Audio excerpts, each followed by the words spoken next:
Good talk about wisdom teeth removal. Yeah, it's important. It's important. We won't regale the crowd with that story. Thank goodness. But what a story it has been for the Detroit Tigers as they head into the postseason, sliding into the. They had a chance to win the division on Sunday.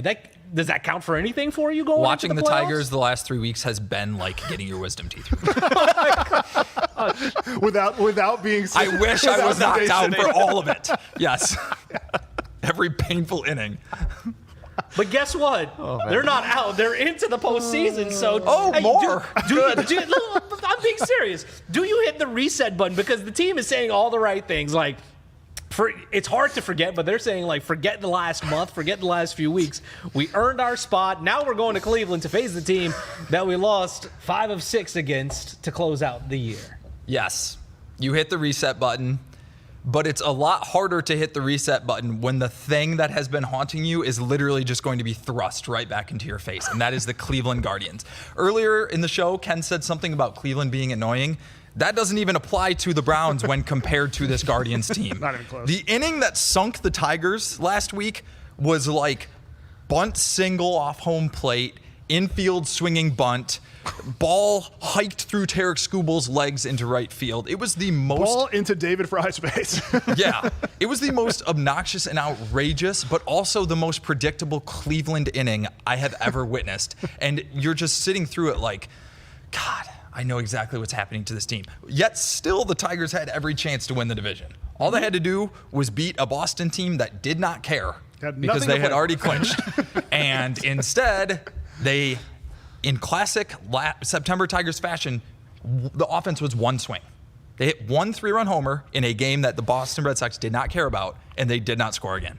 So it's very easy to say, yes, hit the reset, clean slate, and sometimes that works. But as someone who has watched every inning of the last month, it's much more difficult to like forget those memories. And let's make something clear, though. Friday, the Tigers were playing well in that game. Yes. And Boston still had something to play for, and they came back to win that game. But that is a game that the Tigers could have won. Do you take any silver linings from that last series whatsoever? Take Sunday out of it. Okay. Yes.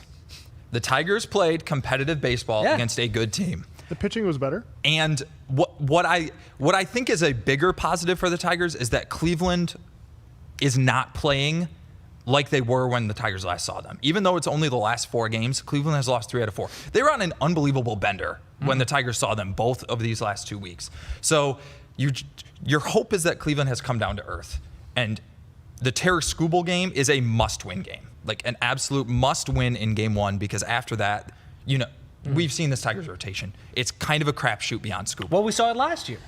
Yeah, we saw it last year against Cleveland. Yeah. And like he said, Cleveland was on almost like the Tigers run last year, and the Tigers just went ice cold. But it does seem like both of those streaks may have ended, and things may start to even out a little bit, which I think going into this series kind of favors the Tigers. But for me, it's like, man, like you said, it's been so rough watching this past month, just watching them let that lead slip away and just play such awful baseball. So for me, it's just like no expectations. I'm just going into it like, whatever. If they win, they win. And when they win the World Series, I'm just going to sit here and be like, I knew it all along, guys.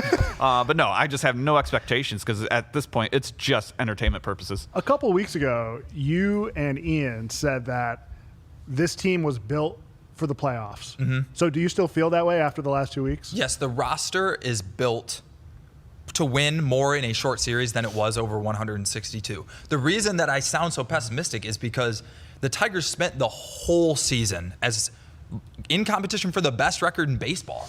And then to see all of that washed away, not only to lose a bye, but to lose the division, lose a home playoff series. The way that they played all year makes this feel like the definition of backing in. And yes, we've seen teams back into the playoffs or be the last team in and win the World Series because, like Hobie said, you get to start fresh. None of Riley Green's 600 strikeouts this season matter. They don't. Starting during this series. All that matters is can he go, 4 for 8 this week, and he can erase all of that. So there is something to that, and the Tigers do have a chance, but it's just hard to feel like there's a positive vibe following this team right now. But I see your point about Cleveland, because Cleveland looked like a juggernaut, and the Tigers just kind of fell into their crosshairs, if you will, whenever you look at when they were hot. Like they were just at the right points in time.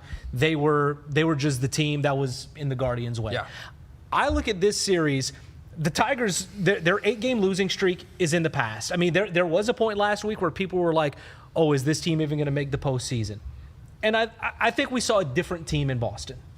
I really do think we saw a different team in Boston that showed that, yeah, we can get back on our positive trajectory to get ourselves to, and also going to Cleveland. I mean, last year, that's where the season ended. They lost 5 of 6 to this team. If that can't motivate you enough to go out and want to take a series, especially with your ace going on day one, I mean, that gives me some hope for this team. I think the motivation is definitely there, and the bulletin board material is definitely there. It's just the two things that have really haunted them down this stretch have been an offense that goes dormant for almost entire games. Maybe they'll perk up and score a couple runs once in one inning and then just nothing the rest. Or when they finally do have a lead, that bullpen finds a way to blow it. And we saw both of those things again in Boston, even when they were playing better. So I don't know. I'd be lying to you if I said I expect the Tigers to go into Cleveland and win 2 out of 3. You know, they need to win the school ball start. Yep. The offense. Start there. They need to score early in the game Tuesday to have a chance in this series. I firmly believe that. All right. First game is coming up at 1:08 on Tuesday. Hopefully it's a great first game and hopefully a great second game. And we'll see if we get to game 3. But for Derek, for Ben, for Ken, I'm Hobie. We will see y'all next time.